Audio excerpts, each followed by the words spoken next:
میرے تیسرے مہمان پروفیسر ڈاکٹر طاہر مسعود قاضی صاحب، لاہور کی ایک بہت بڑی یونیورسٹی جو ہے اس کے شعبہ کے صدر نشین ہیں، اور ڈاکٹر صاحب بہت پڑھی لکھی شخصیت ہیں اور اسلام پہ آپ کا بڑا گہرا مطالعہ ہے۔ جی قاضی صاحب آپ کی طرف آتا ہوں، ڈاکٹر طاہر مسعود قاضی صاحب جناب۔ سر ایک تو آپ کے پروگرام کی تحسین مجھے کرنی ہے کہ اتنا اچھا طریقے سے آپ ایجوکیٹ کرتے ہیں لوگوں کو، اور ایسے نوجوان بلا کے بطور خاص۔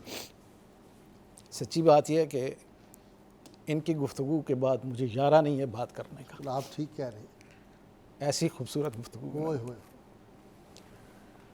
سر وہ کسی کا شعر ہے کہ شہر میں آ کر پڑھنے والے بھول گئے ہیں ہاں، کس کی ماں نے کتنا زیور بیچا تھا۔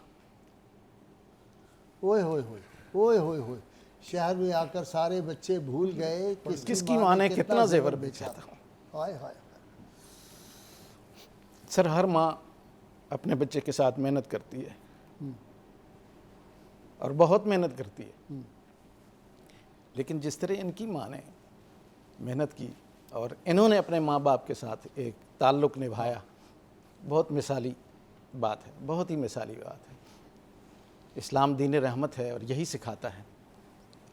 رسالت مآب صلی اللہ علیہ وآلہ وسلم جب واپس تشریف لا رہے تھے مدینے سے مکے کی طرف، تو ابوا میں آپ اپنی ماں کی قبر کے پاس بیٹھ گئے اور فرمایا آج میری ماں ہوتی تو وہ دیکھتی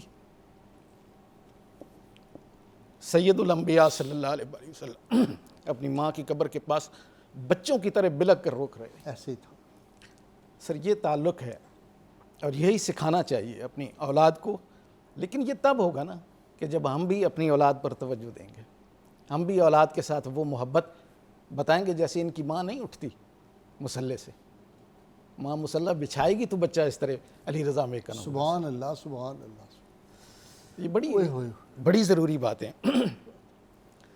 سر جو موضوع آپ نے شروع کیا ہوا ہے، حضرت واصف علی واصف مرحوم نے فرمایا تھا کہ چلے ہو ساتھ تو ہمت نہ ہارنا واصف، چلے ہو ساتھ تو ہمت نہ ہارنا واصف، کہ میرے سفر میں منزلوں کا تصور نہیں ہے، رک نہیں جانا، چلتے رہنا ہے، بڑھتے رہنا ہے، سستی نہیں آنے دینی، کاہلی نہیں آنے دینی، تن آسانی نہیں آنے دینی۔ کیونکہ اقبال نے وہ کہا نا شکوہ میں کہ ہر کوئی مست مئے تن آسانی ہے، تم مسلمان ہو، یہ انداز مسلمانی ہے، اس انداز مسلمانی کے ساتھ نہیں جینا، سستی کاہلی کو دور کرنا ہے۔ علی رضا میکن جیسے لوگ ہمارے لیے رول ماڈل ہیں، جی رول ماڈل ہیں نوجوان نسل۔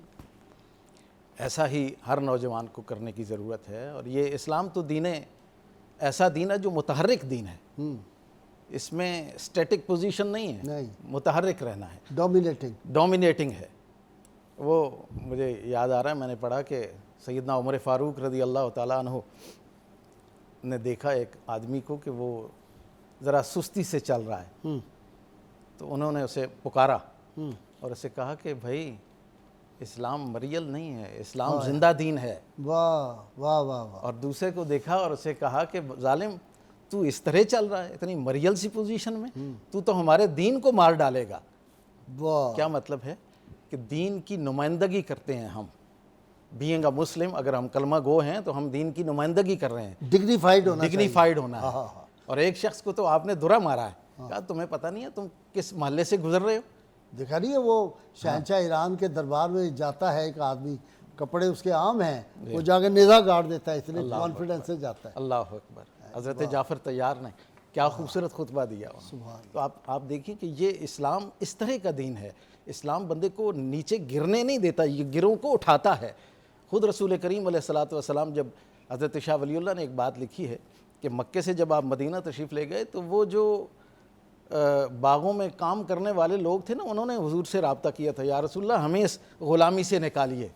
تو حضور علیہ السلام کا، حضرت شاہ ولی اللہ نے لکھا ہے کہ وہ اس لیے مکے سے مدینے بھی گئے تھے، ایک تو اللہ کا حکم ہے، اور دوسرا کہ یہ ہے کہ وہ جو آپریسڈ لوگ تھے ان کو اٹھانے کے لیے، کس نے ذروں کو اٹھایا اور صحرا کر دیا، کس نے قطروں کو ملایا اور دریا کر دیا، کس کی حکمت نے یتیموں کو کیا در یتیم اور غلاموں کو زمانے بھر کا مولا کر دیا. سبحان اللہ، ایک عرب نے سبحان آدمی کا اللہ. بول بول بالا بالا کر کر دیا, دیا. خاک کے ذروں کو حمدوش ثریا کر دیا, خود نہ تھے جو راہ پر اوروں کے ہادی بن گئے, واہ واہ واہ. کیا نظر تھی جس نے مردوں کو مسیحا کر دیا. سبحان اللہ سبحان.